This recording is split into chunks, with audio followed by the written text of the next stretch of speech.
It's 7 o'clock on a Monday. That means we are back at it for another week of Wake Up Wenatchee Valley on this, the 25th day of February 2019. I'm Dan Kuntz, your host. Hope you had a good weekend. Hope you had a safe weekend. Hope you had a quiet weekend. I hope you avoided the snow as much as you could. At the risk of editorializing on the weather, I'm now going to editorialize on the weather.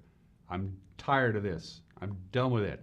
We're supposed to be making that transition into spring. It's the last couple of days in February. March is Friday. It's the first day of spring sports practices for the local schools. So if you're a baseball player or a golfer or a soccer player or lacrosse or all the spring sports that the girls do, track and field, good luck with that. We had some unexpected snow over the weekend. The National Weather Service wasn't predicting this on Thursday and Friday, but Friday afternoon they realized that the models had changed and they went, oops, we're going to get a little dusting of snow, about 3.5 inches where I live. But the big story continues to be the temperatures. We cannot bust out of this long cold snap. It's been the entire month of February. Without exception, we're 24 days down and 4 days to go, and every day in the month of February, our high temperature has not been normal, oftentimes not even close to normal. Sunday's high was 31. We're supposed to be 45 for the afternoon high this time of the year. And I'm going to show you a couple of graphics that you're not going to like if you want to say just bust out of this cold stuff and give us some mild temperatures. Well, that's the expected snowfall. Look at that. That's for today. We're not going to get a lot. You know, the big story is that it's coming down from the southwest. Portland's going to get some snow. The Tri-Cities is going to get some measurable snow. Yakima, maybe a little bit more here in the Wenatchee Valley. Look at Walla Walla. They're going to get 4 to 6 inches of snow today. That's the expected snowfall today. So there is a system coming in, but it's kind of going to skim past us. But I do have a graphic that shows you that's the snow for the later on this week. And again, you can see how the Wenatchee Valley kind of has their little area there where there's no snow at all. This is a secondary system that's going to be coming in on Thursday and Friday. Not really going to affect us a great deal. Again, most of it in the Idaho Panhandle and in the Cascades. But the big story, cold temperatures. So sick and tired of this. We have a very good chance. There you go. Look at us. So this is through March 10th. Through March 10th now, the National Weather Service tells us that we're going to have below normal temperatures for a very, very long period of time. We didn't have much of a winter at all, and then February rolled around and winter said, oh, that's right, it's supposed to be winter. I better come back. So cold temperatures, yeah, well below normal all through this week and all into next week is what it looks like. Busy show for you today. Eric Granstrom spent his weekend at Wenatchee High School. Then he went down to Ellensburg, and then he went down to Yakima. We got highlights from all of the local teams that were playing in the regional round of state. We'll get to that when we get to sports. Also, the Wenatchee Wild begin their playoff push this weekend, see if they can repeat the success of last year. Don't have an obscure holiday today because, quite frankly, I couldn't find one that piqued my interest. But we will have today in history. We will have birthdays. We will have everyone is entitled to Mapping Out His opinion. We will have your local news. And Jessica Johnson from Sage, who comes in about once every 6 weeks to give us an update on what's going on with Sage. Jessica Johnson and Hank the dog, right here. Only the real Hank will be joining us as well in the second half of the program. Let's take you around the valley with our Valley View cameras. We are about 15 minutes into sunrise on this Monday, so that's good news. I like that. Sunrise is before 7. Sunset is after 5:30 now. Wenatchee Valley covered in snow. And we talked about these cold temperatures, and now it's going to stay that way. When the ground itself is covered with snow, it naturally makes the afternoon high temperatures cooler, as you might imagine. Good morning, Wenatchee Valley from the cross camera. An absolutely unbelievable view. Camera number 2. They're all good views. That's why we use them. The Appalachians camera. That camera is high above the bluff, above the Appalachians Antique Mall there in Cashmere, as the folks in Cashmere get the job done. You can see most of Cashmere, almost the whole town right there, including the Cashmere Riverside Center. Camera number 3. We say good morning to a river with some mountains. Don't tell me, Megan, is that Stamen Flat? What is that?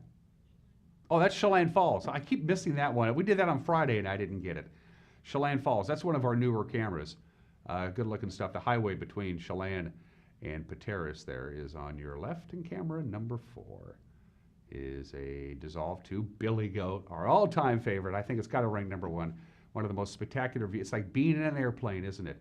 And you can see that bump in the middle of your screen. That mountain is Mount Kalispell, and that is in Canada. That's how high up that camera is, over 7,000 feet in elevation. The mighty Columbia. Roll on. Spectacular view there. Good stuff. Now, from this point forward, for the next 56 minutes, the show kind of again. From the National Weather Service, here's your forecast. As I mentioned before, the big story, we're going to get a little skiffies of snow here and there. Not that big of a deal. Nothing like we had over the weekend. But the big story is these cold temperatures. We just can't seem to snap out of it. It's just there. I'm tired of this stuff. Cloudy today, 28. 14 for the overnight. A light snow possible tonight into Tuesday. We're going to have some sunbreaks on Tuesday. High of only 26. That's 20 degrees below normal. We'll be lucky to get to 30 on Wednesday. Sunshine and 32 on Friday. For the first day of March, sunshine and just above freezing. Again, well below normal temperatures. Best chance of measurable snow will be this afternoon into this evening, and then again a little bit on Wednesday, but we're not really going to get a lot of snow. Most of the snow is going to be to the south of us. Tri-Cities, Yakima, Walla Walla, White Pass, Portland, Vancouver, that area, going to get quite a bit of snow. Not so much for us. So that's your forecast. It's 6 minutes after the hour. Let's take you up to the major mountain passes. They had some pretty dicey moments over the weekend as well, but things are pretty good right now. In fact, the snowstorm that's coming in from the southwest is not really going to affect the mountain passes, with the exception of White Pass. That's a live shot of I-90. No advisories, no restrictions. Roadway is bare and dry, and you're good to go. No advisories or restrictions on Stevens. Let's take a look there. You'll see quite a bit of asphalt, and that's good. Roadway is mostly bare and wet. There's some frost and ice in places. There's some light snow coming down at the very summit of Stevens Pass, not really affecting things. Again, no advisories, no restrictions. Blewett Pass does have a traction tire advisory. They just posted it. That's brand new. It's snowing on Blewett with some snow and ice on the roadway, and traction tires are advised. Most people don't take US 12 White Pass, but they're getting hammered right now. I just want to let you know, US 12 White Pass is a traction tire requirement. Heavy snow on the roadway, heavy snow coming down, and they're going to get lots of snow all day today. So if you can avoid White Pass, it's not a bad idea. A couple of inches of snow tops today up in the major mountain passes. No snow really tonight or Tuesday or Wednesday. I'm looking at the forecast for the mountain passes. I think you're good to go. Today's going to be the one day where they're going to have some significant snow. No advisories or restrictions on I-90 or Stevens. Traction tires advised on Blewett. It's 8 minutes after the hour. Going to take a 1 minute break. When we come back, we got your Monday morning news. You're watching Wake Up Wenatchee Valley live this morning from Studio 3 in downtown Wenatchee on the NCW Live channel.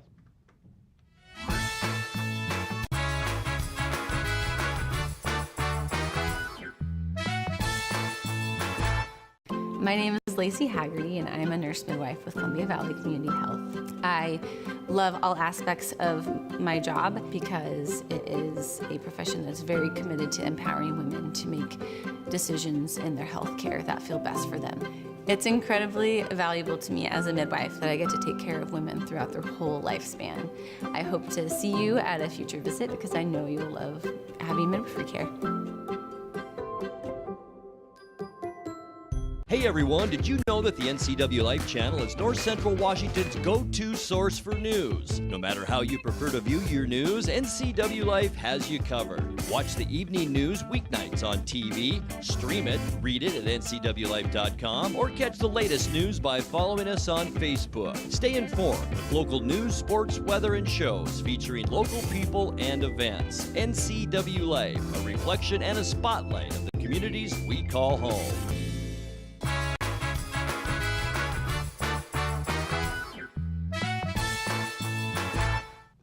Welcome back to this Monday edition of Wake Up Wenatchee Valley. I am Dan Kuntz, just about 10 minutes after the hour. Overcast, 27 degrees outside of our studios. That's just about an afternoon high, about 28.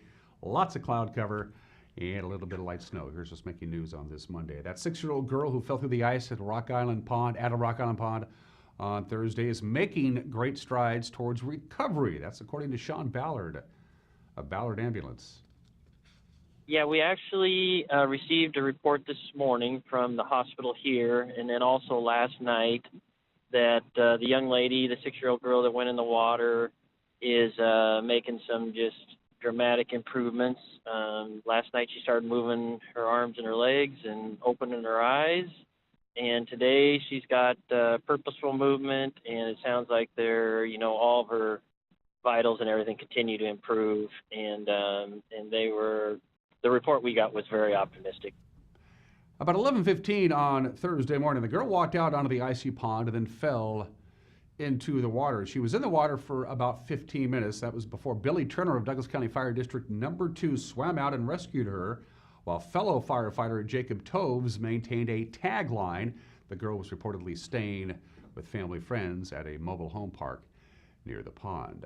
Well, an East Wenatchee man arrested by the Columbia River Drug Task Force back in 2017 has been sentenced to 120 months in federal prison after pleading guilty to possession with intent to distribute 50 grams or more of methamphetamine. Police say 39-year-old James T. McGuire was on probation at the time the task force raided his home, found more than half a pound of meth and heroin, as well as $20,000 in cash. He was indicted in federal court on 3 counts of drug distribution. Well, speaking of drugs, healthcare providers in Chelan and Douglas counties are now required to report all life-threatening or fatal overdoses. As health officer for the Chelan-Douglas Health District, Dr. Francis J.V. Collins ordered the reporting, saying the opioid epidemic continues to be a significant problem both locally and nationally. Collins said the privacy of the individuals will be protected while at the same time help will be offered. The information will be used to track opioid abuse and monitor the effects of preventative measures. Well, mark your calendar. March 12th, it'll be a special public meeting where a major forest restoration project on U.S. Forest Service lands in the Entiat area is going to be discussed. The meeting will be streamed live on Facebook. Will be an opportunity to learn more about the 75,000-acre Upper Wenatchee Forest Restoration Pilot Project. It's planned for later this spring. The project area has a history, of course, of severe wildfires. The program on the 12th will offer a range of topics, including fire, water, roads, wildlife, and more. The Washington Apple Commission kicking off a new advertising campaign in the Monterey region of Mexico.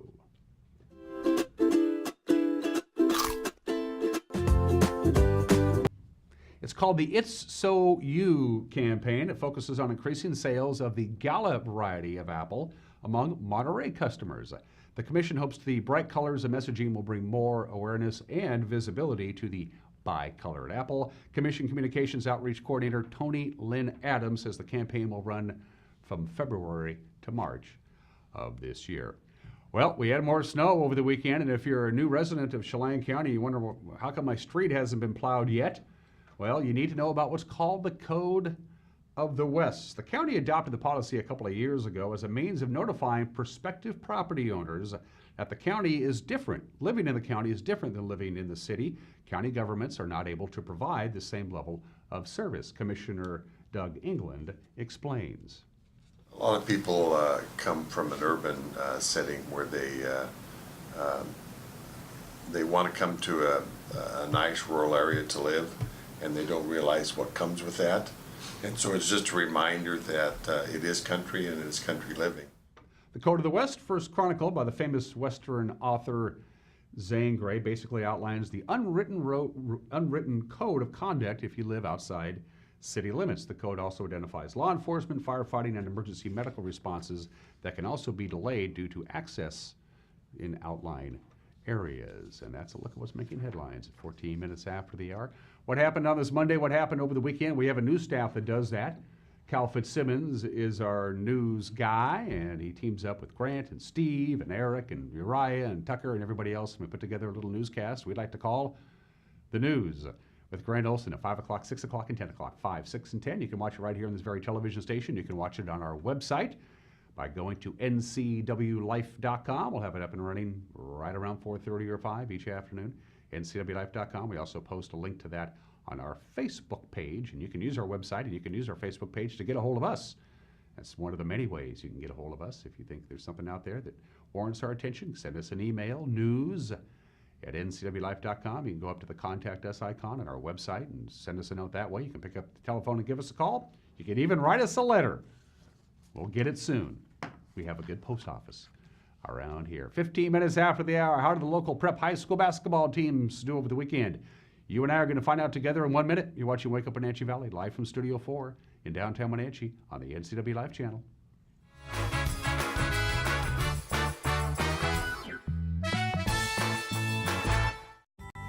When Mike leaves town, it's a little scary. You never know who might be outside. But we feel safer inside knowing our home is being monitored by a local company. I can check our alarm from just about anywhere. So when we get home, I know it's safe. Protect your family and save money with a local company. Switch your current security monitoring to Guardian Services from LocalTel. Call Guardian Security from LocalTel now or visit localtel.net to learn more. I'm Jenny Rojanasatian, and this is Guada TV. Every week we will be bringing you a first look at North Central Washington business, tech, and education news. You'll hear from local influencers and innovators who live right here in the Valley. Together, we'll discuss hot topics, current events, and resources that can support your business, our schools, and this community. Join me every week, and let's get inspired.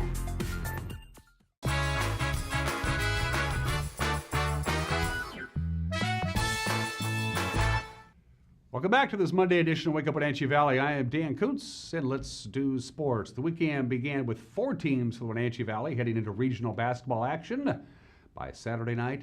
Then there were 2. We begin our recap of the weekend Friday. Wenatchee High School, the location, Eric Granstrom was there, and he filed this report. Well, the Cashmere Bulldogs advance to the quarterfinals of the State 1A tournament in Yakima on the Sundome next week after a 47-34 win over the Elma Eagles at Wenatchee High School on Friday night. It was a poor shooting night for the Cashmere Bulldogs and a lot of turnovers, 21 in the contest, as the 2 teams combined for 46 turnovers on the night. But Brent Darnell still proud of the way his ladies fought hard. I know they don't miss on purpose, but man, there's just those nights you have where you don't shoot the ball well from 3, but when we're missing wide open breakaway layups, and it just seemed like somebody did not want us to win this game tonight. But their effort and their fight pulled them through and got them through that one. So I love the fight that we have on our team. It's won us a lot of games. Haley Van Lith had an off shooting night, finishing with 16 points, still leading Cashmere in scoring. But Coach Darnell says she gets credit for things that you never see in the scoring column. The greatest thing about her, as talented as a scorer as she is, she does so many things that she doesn't get credit for. She's the best defender I've ever seen, especially on-ball defender. The best rebounder. When she gets her hands on a ball, she owns it. You know, a lot of high school girls tap with one hand. She goes up and just pops the ball and just makes a ton of plays everywhere when she's not scoring. So it's off to the quarterfinals for Cashmere with a 47-34 win over Elma on Friday night. Coach Darnell reminded his ladies in the locker room after the contest, you can never take getting to state for granted. I think teams and communities forget sometimes how sacred and hard it is just to get to the state tournament. I mean, there's a lot of teams in North Central Washington that haven't been even to the state tournament in years, a lot of years.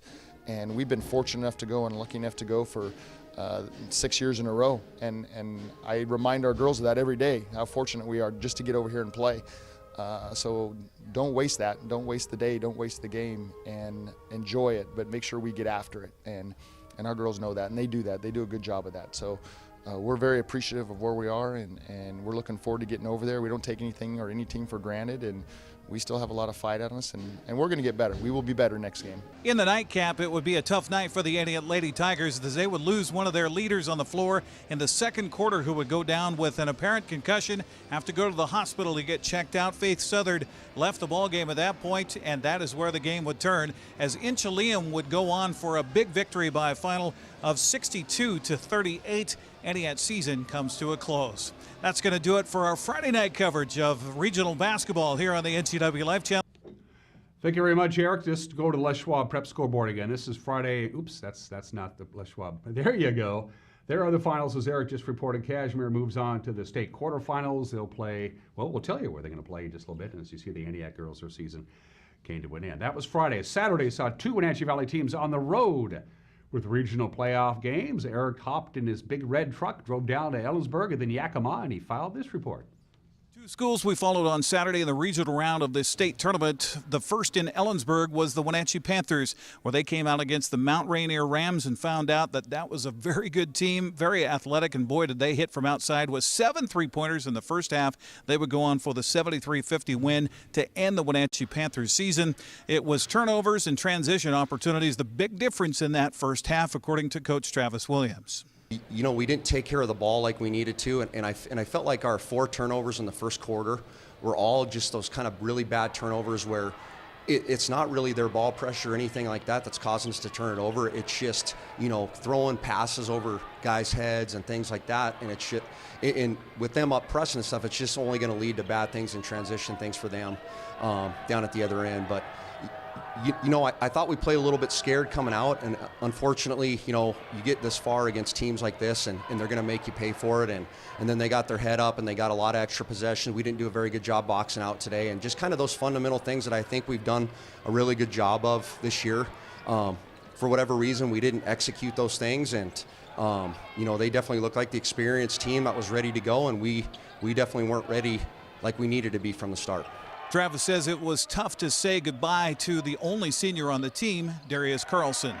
He's played a huge role to us in our success, and he's been one of kind of the foundational building blocks of our program. And so, you know, like we told him in the locker room, you know, I hate to send him out on this type of note, but you know, he's done a lot for this program. He's done a lot for our guys, and so you know, we just thanked him for being a part of our program and the things he's done the last few years for us. Coach Williams hopes, however, that this is a learning lesson for his young squad that will be coming back next year, and they want to be back again in the state tournament. It was a great experience for us. Hopefully we learned from it. Hopefully we're a little bit more prepared, you know, from the mental aspect the next time we're in this position, if we're, you know, and we're going to strive to get back to this position. And I think we got a great chance to get back here next year and the year after, you know, and hopefully we're more mentally ready to go than we were tonight at the start of the game.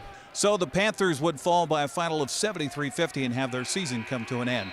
Then it was on to Yakima, Davis High School, where the Kashmir Bulldogs took on the Zilla Leopards for a seeding game for the state 1A tournament. And Zilla would show why they're one of the best teams in the state as they came out to a big lead at halftime, 44-30, and would go on for the 84-56 win. Coach Levi Hyen says it was a learning experience for his young squad. The difference between Zilla and us, I think that we're both pretty solid offensively. We can both score a lot of points. The difference is they play the same intensity on the defensive end as they do on the offensive end, and we're not quite there yet. Hines says that Zilla is one of the top teams in the state, and that's where Kashmir eventually wants to be.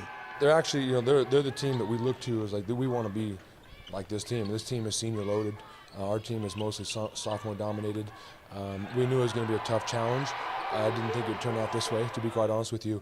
But I give 100% credit to Zilla and their defense. They put pressure on us. They didn't give us any room to breathe. And, you know, the guy guarding the ball was all over us. And then when we went to turn to pass to somebody, that guy was covered up. And we haven't seen that kind of pressure. And we watch it on film, but to go out there and experience is something different. So they just took it to us defensively, really put pressure on us and struggled to allow us to get going offensively. So it's an early entrance into the State 1A tournament for Kashmir as they'll play at 3:45 on Wednesday against Kingsway Christian. Coach Hyen says that he hopes his club learns from the lessons in the Zilla game. Moving forward, you know, like I said, that they set the bar for where we want to be. That's what a state championship team looks like. We're not quite there yet, but, you know, we're still in the hunt. And the state tournament starts again on Wednesday, this kind of for seed, and that's our mentality. Is our goals are still set to the top. You know, we still have a chance to be number one. That's going to be our goal, and until that's not an option, then we move to the next goal. So, yeah, we're just going to keep pressing forward on Wednesday and see what happens. So again, the Zilla Leopards come out with a big victory over Kashmir, 84-56. Bulldogs still advance to the State 1A tournament. We'll be covering that for you both on the girls and boys side next week. Meanwhile, Wenatchee's season comes to an end, falling to Mount Rainier 73-50. Here at Davis High School, I'm Eric Grandstrom on the NCW Life Channel. Thank you very much, Eric. Let's take a look at the Les Schwab Prep scoreboard. As Eric mentioned, Wenatchee, their season has come to an end now with their loss to Mount Rainier. Kashmir falls on the road to Zilla, but they still have basketball to play. Other regional action on Saturday. Fans in attendance at Eastmont High School Saturday night were treated to 2 really good basketball games. In the opener, the Brewster boys battled Toutle Lake in a loser-out game, came out on top, 66-63. The nightcap even better. The Brewster girls edged Mapton, 47-46. And at Wenatchee High School Saturday, the Okanagan boys fell in their state 1A seeding game. They lost to Seattle Academy, 65-62. So how does this all sort out? We'll start with the state 1A tournament in Yakima at the Sundome. Because of their regional losses, both Kashmir and Okanagan now place loser-out games on the first day of state. Kashmir will take on Kingsway Christian at 3:45. Okanagan will take on Bellevue Christian at 7:15. Again, this is on Wednesday. Should Kashmir win Wednesday, they'll have a 3:45 game Thursday against Seattle Academy. A win for Okanagan would mean a 7:15 game Thursday against Zilla. That's the boys. Now to the girls. Kashmir will play the winner of Zilla and Annie Wright. That'll be Thursday morning at 9 o'clock. That's awfully early to play basketball. The state 2B tournament is at Veterans Memorial Arena in Spokane. The Brewster girls will play a loser-all game Wednesday night, 9 o'clock. They'll take on Rainier. If they win, they'll advance to face Tri-Cities Prep Thursday at 9 o'clock. The Brewster boys have the luxury of waiting until Thursday to play again. They'll take on the winner of Orville and Willapa Valley on the second day of the state 2B tournament at 9 a.m. Now, Eric Granstrom's going to be on the road in Yakima, the gateway to Wapato. He's going to be down there following all the action. He'll be providing us updates right here on this very television station, on our website, and our Facebook page. And we can't forget about the Wenatchee Wild. They got West Kelowna. It is round one of the BCHL playoffs. Game 1, Saturday, Town Toyota Center. Puck drops at 7 o'clock. Game 2, Sunday. It'll be a 6 o'clock start time. Remember that best-of-7 series. The two teams, by the way, split their regular season series, 3 games apiece. And that's just some of the games that people are playing on this Monday, 27 minutes after the hour. Don't forget Jessica Johnson and Hank from Sage will be joining us in the second half of the program. Don't have an obscure holiday today. Just make one up. Whatever you want to do.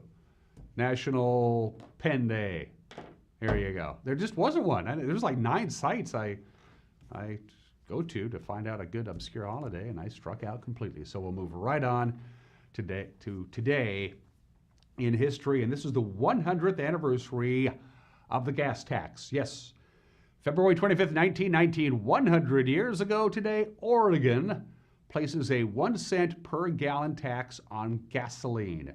They became the first U.S. state to levy a gasoline tax. Now, all 50 states levy a gasoline tax of one kind or another, plus there's a federal gasoline tax. In fact, the gasoline tax in the state of Washington is second only to the state of Pennsylvania.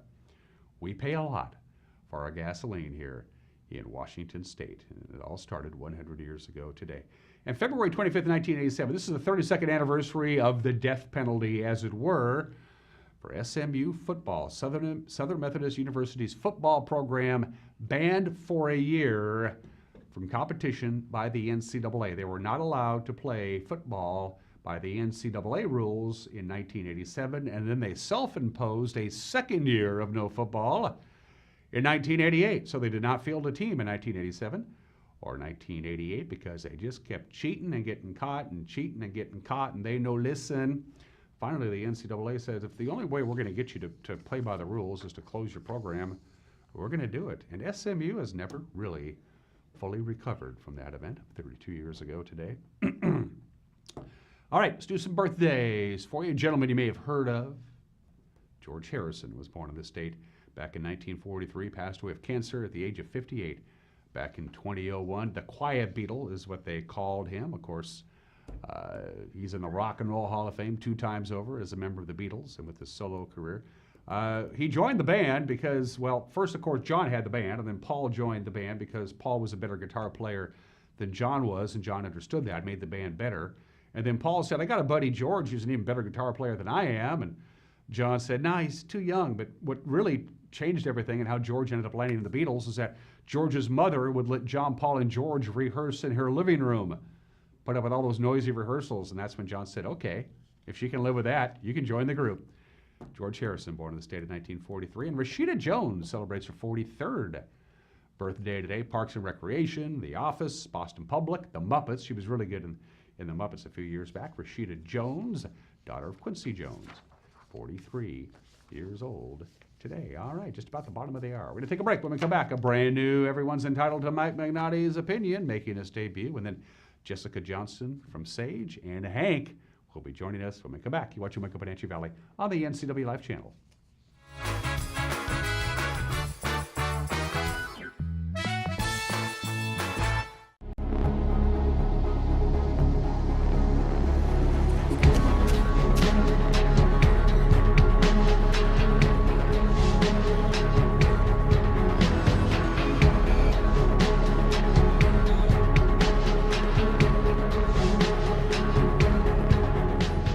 Walkabout Grill, open 7 days a week for lunch and dinner in downtown Wenatchee and now downtown Leavenworth, where eating out is eating healthy.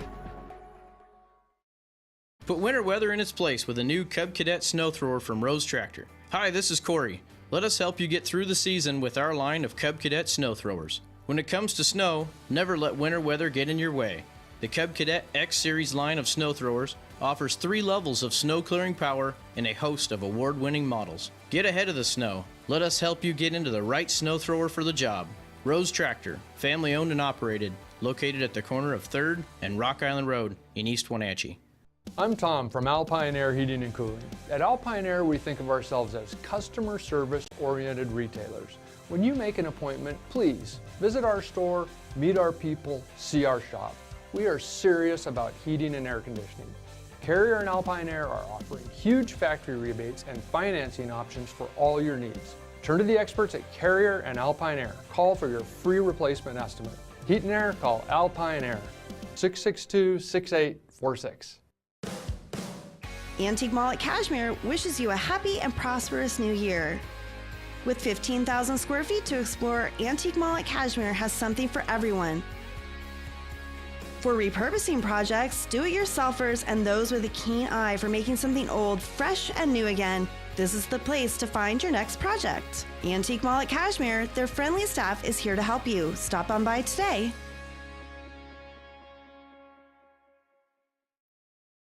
Since 1932, Camp Seneca, nestled on the beautiful shores of Lake Wenatchee, has provided children grades 1 through 12 with the ideal location for kids to learn new skills, have fun, and make friends while creating memories that will last a lifetime. Camp Seneca's rustic log cabins and their staff serve to provide each group a unique summer camp experience. Register for Camp Seneca today, www.campfirencw.org. If you're stuck trying to find the perfect beer for you, look no further than Badger Mountain Brewing. We specialize in creating tantalizing craft beers that will soothe any picky taste buds and will satisfy your cravings. Check out everything from our amazing honey blonde that will appease even the most finicky taster, or a delicious frothy stout for dark beer lovers. Experience them all at Badger Mountain Brewing.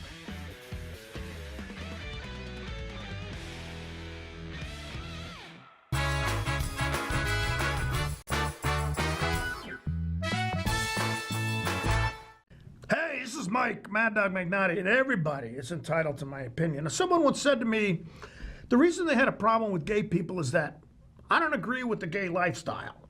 Okay, well, my question is, what is the gay lifestyle, and how do we determine who demonstrates it? Now, I'm a monogamous, heterosexual male, and of the gay people I know, their lifestyle isn't any different than mine. And for that matter, what is the heterosexual lifestyle? The life I lead? Or do we say the straight life is demonstrated by somebody like Hugh Hefner, that gal with the really big butt? What's her name? Kim, what's her name? Yeah, you know what I'm talking about. From what I can see, the lifestyle of the gay people I know is as normal and as mundane as mine. This is Mike Mad Dog McNaughty, and that's my opinion.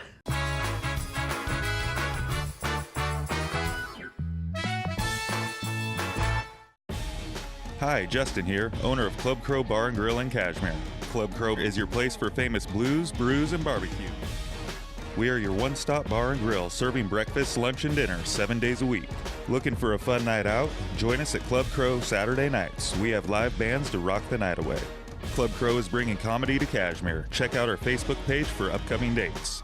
Live jam session first Sunday of every month. Club Crow Bar and Grill in Cashmere, the coolest place in town. Hi, I'm Kevin Prosser, and this is my print shop, Color Effects in Cashmere. Color Effects offers screen printing, embroidery, and digital printing on t-shirts, jerseys, bags, banners, signs, and more. With 30 years experience, you won't be disappointed with the quality and quick turnaround times you will get at more than a fair price. Please call Color FX. There's no substitute for the power of cable TV advertising. With Solion Cable TV Advertising, you can reach your target audience right here in North Central Washington. We understand their viewing habits and can precisely target your customers on great cable networks like these. Call Solion Broadcasting today and let us show you how to put your business message right in front of thousands of prospects at a very affordable price. Solion Broadcasting, 509-888-2020. It's estimated that 1/3 of Americans do not have a financial plan. At D.A. Davidson, their advisors are working to change that because they understand the importance of planning for the future. At D.A. Davidson, they believe in partnering together to build a strategy tailored to your needs. They spend the time and have the knowledge to help keep your financial future on track. Let D.A. Davidson Financial Advisors of Wenatchee put the strength of advice to work for you.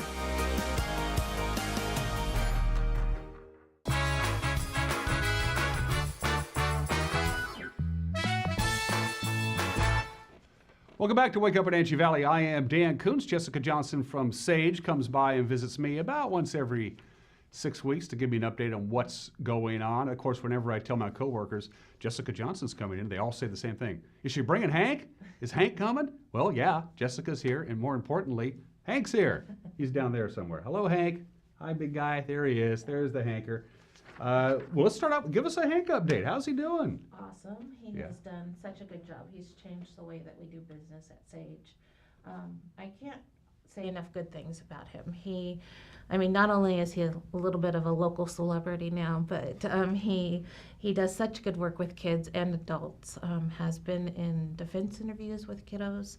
It really changes the way a kid has to react. If they have Hank there, really kind of calms them down. Sometimes it'll calm the defense lawyer down too, but not as much. Mm-hmm.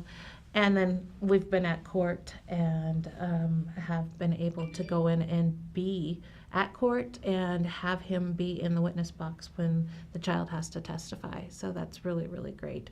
And then just, of course, the way that we do meet and greets in the office and things like that when we go out for lobbies, go out through the lobby and take him to meetings. He's always the most popular person in the room, so that's for good reason. Right. As well. And the big thing was when the judges in this area allowed Hank to actually be in the courtroom during trial proceedings. That was really the big challenge because the judges have complete discretion in this case, and they signed off on that. Right. And it's something that we'll have to do each time that there's a case. But because the first judge who allowed him in is the senior most on the bench, that we don't think it'll be a problem with any of the rest of the judges. But we're hopeful that it just keeps going the way it needs to be. So he gets to go, and Stacy, the second handler, goes with him and stays with the kiddo and Hank, and then I get to go, but I don't get to take Hank with me. Right. So they call me as an expert, and so then I go in and I'm like, hey, I could use some extra comfort right there when being answering questions. But he does such a great job. He does. Hank doesn't have his vest on. No, he doesn't have his vest on today. We had a little girl walk into my office one day, and she goes, why is Hank naked? And I looked at Stacy and I'm like, what is she talking about? And she says, he doesn't have his clothes on. And so when Hank's in my office, he doesn't have to wear his vest. And Stacy had him last week while I was over in Olympia, so I didn't even think to grab the vest. So I was trying to gauge time this morning and see if I could get to the office and get his vest or not. So we're going to attempt to go sans a vest today and see how he does. But I think he'll be just fine. Yeah, he does. You mentioned you were in Olympia, and we'll get to that in just a little bit on that. But for to give folks just a general idea, because we haven't done this in a while, Sage 101, what exactly is it that Sage does? Tell our people. Well, SAGE stands for Safety, Advocacy, Growth, and Empowerment, and we have 4 main programs: domestic violence, sexual assault, crime victims. So that means anything from child abuse to murder to identity theft to fraud. And then we have our Child Advocacy Center, which is where Hank spends most of his time with kiddos who have been abused or have witnessed domestic violence. So we provide forensic interviews, either facilitate them or actually do them depending on what law enforcement and CPS needs. And we provide advocacy and counseling. We can go to court with people. We can help people with protection orders. Basically, we're a crime victims service center where we run a 24-hour-a-day crisis line, and we are there for people who are in need. We have an emergency shelter for victims of domestic violence. We do a lot of outreach and education in the community, and basically, we are just here to be Chelan and Douglas's crime victims' safe haven, if you will. And how do those crime victims end up on your radar? Is it almost exclusively through law enforcement, or do you get those phone calls and say, my boyfriend's beating me, I need to get out of here now, can somebody come get me or something like that? We have a variety of ways, but you know, we've been in the Valley for 40 years. Not everybody knows what SAGE is, but people are getting to know what SAGE is. So a lot of friends and family referrals, a lot of law enforcement referrals, a lot of referrals from the court system, CPS, all of our community partners. We are the only DV agency and sexual assault agency in the Valley, so, and the only child advocacy center in the Valley too, and both those programs are accredited. So people come to see us, and that's what we need them to do. And a lot of times it takes a while. I mean, we very rarely get somebody who just comes in the first time. A lot of times there's a lot of phone calls before that. But we also want people to know that our services are free and confidential, and they're open to everyone. It doesn't matter if you're young, or if you're old, if you're rich, if you're not. They're always free and they're always confidential. Is this a, I don't want to say busy time of the year, but does your job, the day-to-day work at SAGE, ebb and flow with the seasons a little bit, or not? It can. Especially around the holidays. I think we've talked about that before, where everybody wants to play nice, so we kind of see a drop in calls. And then after the holidays, things get, people start getting bills, the weather. Stresses build up. Right, and sometimes things like that happen, and they're more often to cause anxiety and provoke people to do that, to do bad things. So what I think it's most important to know is it's never the victim's fault. The victim never asked for any of that. And sometimes, especially with kids, they may not even know that they are being victimized, and adults too. We have a lot of female victims who will come in and say, and male victims who will say, well, they don't hit me, but domestic violence and sexual assault doesn't mean that just it's physical. I mean, contrary to verbal abuse. People rarely talk about that, but nobody likes to be yelled at. No, emotional abuse, psychological abuse, all the things that, I mean, the physical bruises and the broken bones are bad and they're awful and they will heal. But when you have somebody who's telling you that you're worthless, that nobody else will want you, you start believing those things, and it takes much longer to heal from those. Especially if you're a kid, because that's the normal for the kid. If the kid's getting beaten down from the get-go, that you're no good. The kids get And then they miss signs later on in life, because if a child witnesses domestic violence, they're more apt to become either an abuser or a victim. About 50%, so about twice as likely. So you mentioned you were in Olympia last week doing what you need to do in Olympia. That means Hank stayed at Stacy's place, right? Right, yeah. Was he on his best behavior as a house guest? I'm sure he was. Well, he has an opinion on everything. But so Hank was at Stacy's place, and she was kind of running. And you were in Olympia doing what exactly? I was lobbying, legislative advocacy days, I guess you could call it. I had 2 other staff people come with me, and we went to talk about domestic violence, sexual assault, crime victims, our child advocacy center. We took cookies to the Capitol, which probably made me popular because we were able to say thank you as well as ask for things. So it was a good trip. The drive home on Friday wasn't so great, but it was an opportunity for us to be able to talk and show them Hank. I didn't take Hank with me, but I took his cards because, he has the best cards. But we're part of larger coalitions, so they have asking and talking points. And so we spend the day learning about those in the morning, and in the afternoons schedule our visits and talk. You think you were making an impact? It's like, okay, here we go. They're going to want another $500,000. I mean, were you getting lip service, or were you making an impact? I think I was making an impact. I'd like to think that I'm making an impact. Partly because it's usually me who goes over, and I usually try to take a couple of other staff people, but I'm usually in front of them 2 or 3 times a year. And so at the beginning of when we know when all the dates are going to be, I send out emails to their legislative aides and say, hey, here I come, this is what I need. And they're really great to get me on the books. And it helps to have that relationship with them, and hopefully we'll get them to come in and visit while they're in district. Are you your own lobbyist? I Yes. mean, you're, okay. Yeah.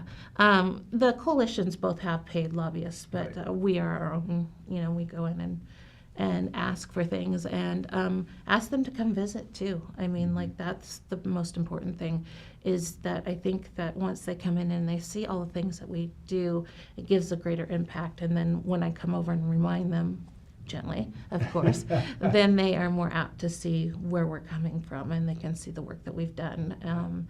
And more importantly, they just know what SAGE is and why it's important. You have a good relationship with the representatives from the 12th district? Yeah, I'm getting to know the new one. Keith Gaynor? Yes, Yep. he was very polite and good to talk to this time. And then we actually had back-to-back. We had one on Wednesday and the other on Friday. And so I saw people twice in 1 week. Usually it's like every other week for a That's not while. bad. So yeah, so it's all good. I think on the state level, it's really good for them to be able to recognize who we are and what we do. And then nationally, we try to do that also, but we don't get to go back to DC as much. And I mean, like, I'll go for my MS stuff, but I don't usually get to go for our local, our domestic violence or sexual assault or child advocacy. You're asked for an additional $500,000. Is that just for basic operating expenses, or is that for special projects, or just keep us going? Actually, the ask was for the Child Advocacy Centers of Washington. And that is because we are trying to, as the Child Advocacy Centers, make sure that there's a child advocacy in each and every county. Or if not, like for Chelan and Douglas, we are one. Benton and Franklin, they have one. Grant and Adams, they have one. But for the longest time, they have given us a set amount of money, which is great. And the coalition doles that out to us. But now, as we bring new centers on, we're supposed to do more with less. So what we're asking is just for them to acknowledge that this is a need, and so that everybody can have the same amount of money, basically, and that we're not cutting services to bring new services on. So The bottom line is all the centers are busy. Yes. And that you can't be working with the same, there's more people in these kinds of situations. And Yeah, well, and I think we've talked about this before, but last year, so last fiscal year, we did 59 or 60 interviews. We're already at that for this fiscal year for child advocacy. And when is the fiscal year begin? So from July 1 to June 30th. Okay. So that's... So, yeah. So just in the 7 months that we've Think you're going to get it? When do you find out? Well, I think that it went ahead and was in the ask for the budget for one of the House. I can't remember if it's the House or the Senate. It's really just a drop in the bucket. I mean, it's a lot of money to us, but when you're talking about trillions of dollars or billions of dollars, it's only a drop in the bucket. So it's been fairly well received. I think that it'll go ahead and pass. So if they get the $500,000, it goes into the agency you were just talking about, and then they would dole it out to the individual agencies such as SAGE. So SAGE itself isn't going to get No. So, and is there a lot of oversight if the legislature says, okay, here's your $500,000, but this is what we're going to be asking from you? What are the strings attached to that money? Well, usually it funnels into like the Department of Commerce or DSHS or something like that, and they go ahead and pass it through to the Child Advocacy Centers of Washington, and then they have a grant process where we apply for the grant, and then there's benchmarks and statements of work and things like that. And so yes, a little bit there's strings attached. but I think that's the way that they do business for the federal and the state level. Taxpayer money. Yes, exactly. Wear orange and help teen dating abuse. This February, we're almost done with it. We should have talked about this earlier. This has got to be a misprint, Jessica Governor quote. This is something I found. Did you know that 1 in 3 teens in the United States is a victim of physical, sexual, emotional, or verbal abuse from a dating partner? 1 in 3, is that right? That's correct, yes. That? Yeah. I have nothing else but. It's, well, for whatever reason, well, like we were talking about just a minute ago, that children who witness violence are more apt to be either a victim or a perpetrator. So when you grow up in a home that is filled with domestic violence, you don't learn what a healthy relationship is. And so you carry that on. And so most people would say, oh, if this person put me down, or if they told me not to wear this, I'd be like, no, no more. And in fact, when we go out and talk to kids at the high school, we ask often, you know, if you would go out on the first date and they would haul off and slug you across the jaw, would you go out on a second date with them? And we always hope that we hear all no's, but there's always one person who says yes. It's usually the class clown. But the purpose is that we wouldn't allow that on a first date. So why would we allow that 6 months in, or 3 weeks in, or however much time in? And I think that that's really important for kids to understand, is that they have the right to a safe and healthy relationship. And it shouldn't be one of those things where they are coerced into holding hands, doing something more than they feel comfortable with, told that they shouldn't be talking to certain people, having their phone blow up with text messages. We had a mom come in several years ago, and that's when you didn't have unlimited texting. They had 3,000 messages in 1 month between these two teenagers. So it's one of those things that it's something that we should be aware of. And what's different about teen dating violence than adult dating violence is teens, they have a special set of things that are barriers that they have a hard time, like maybe transportation. They have a hard time of maybe not wanting to tell their parents what's going on, because maybe mom and dad have said, we don't really like your partner, and they don't want to admit that mom and dad are right. So we have been lucky enough to be able to go into the Wenatchee High School and just be there during their lunch hour. And so we kind of bribe them in with candy, and ask them questions, and try to really get them to start thinking about what is dating violence, what are the boundaries. They're really good about being able to tell you, like, these 4 walls are the boundary of this room, but emotional boundaries and just what you will accept, they're not as good at saying. And so, you know, I always say, if you don't want to be called Honey Boo Boo Bear, or whatever the sweetness term is, and then how am I supposed to know that if you don't tell me? Yeah. So, and that takes a lot of courage, and it's something that we just have to teach the kids. We're running out of time, but you brought up an interesting point, and I want to reverse the roles on this, and I'm assuming this maybe one time may have happened at Sage. What if you're a teenage kid, boy or girl, 15, 14, 13, right around there, and things are not good at home, but you're afraid to tell anybody? You know, mom and dad come home from work, they drink and they fight, and they do it every night. Or dad abuses mom, or mom abuses dad, and if I tell on them, then they're going to abuse me. How does a kid in that kind of domestic situation, can he go to Sage and say, you know, I got a bad home life here? Yes, he can, and we can help them make the right choices. We can contact CPS for them, Child Protective Services, or law enforcement.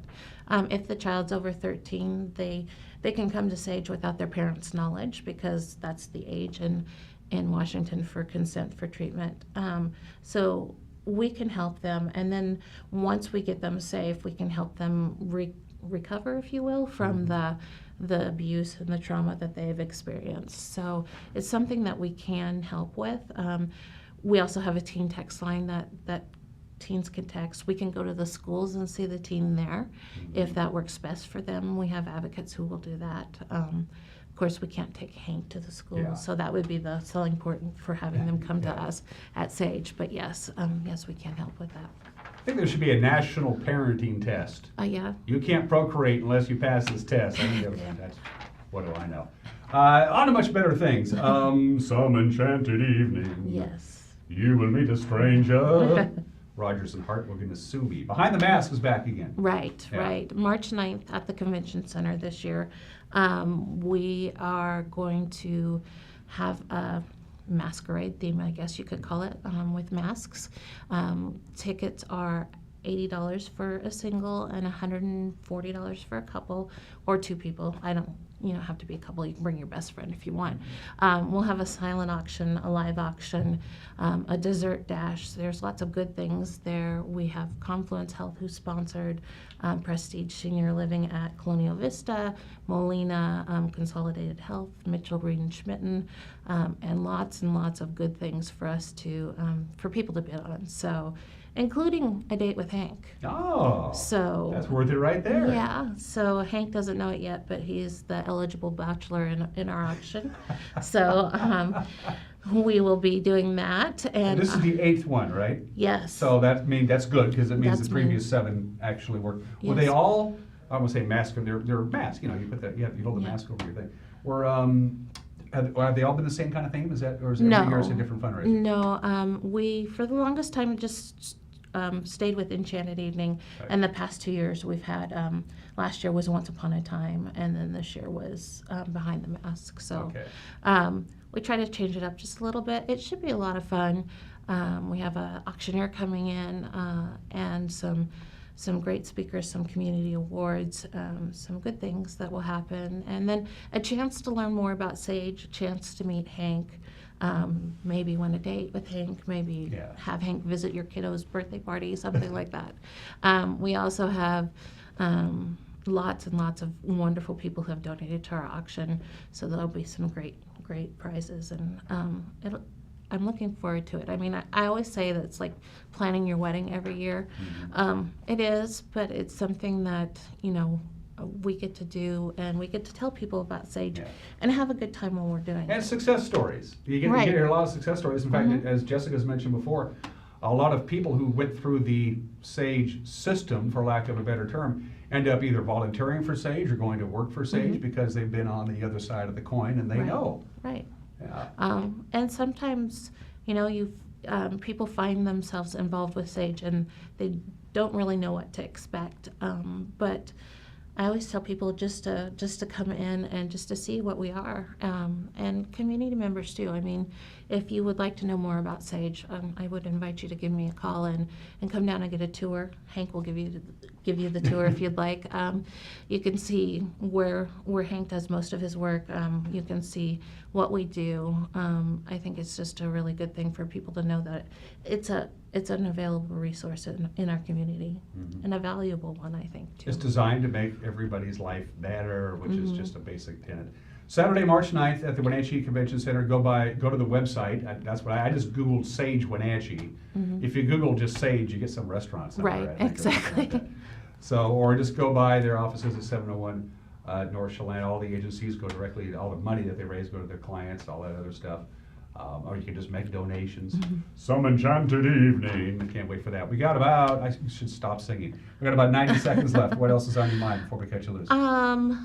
Just looking forward to, I don't know if forward's the right word, but we're running into what I call grant season. So April is Sexual Assault Awareness Month, so I'm sure we'll have you back for that. Hit you up for that one.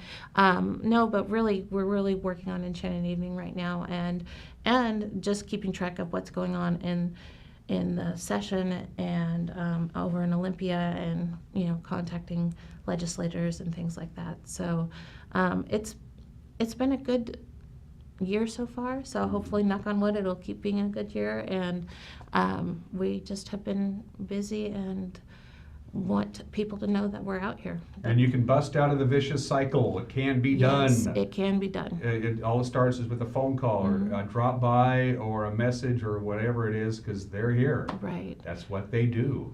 It is what we do. That's what you do, and you do it well. Thank you. Hank, buddy, thanks for coming. Easy, kind of whatever. He's like, yeah, I don't have my vest on. It's Monday morning. Who It's knows? Monday morning. Yeah. Did you have a hard time getting Hank out of bed this morning? Oh no, he was ready to go. He was ready to go. Yeah. Okay. Jessica Johnson, the executive director from Sage, again, the Enchanted Evening, the big fundraiser, the mask ball thingy is Saturday, March 9th at Wenatchee Convention Center. Buy your tickets and help out our friends from Sage. Everybody have yourself a great Monday. We'll be right back at it again tomorrow. Till then, take care and bye-bye.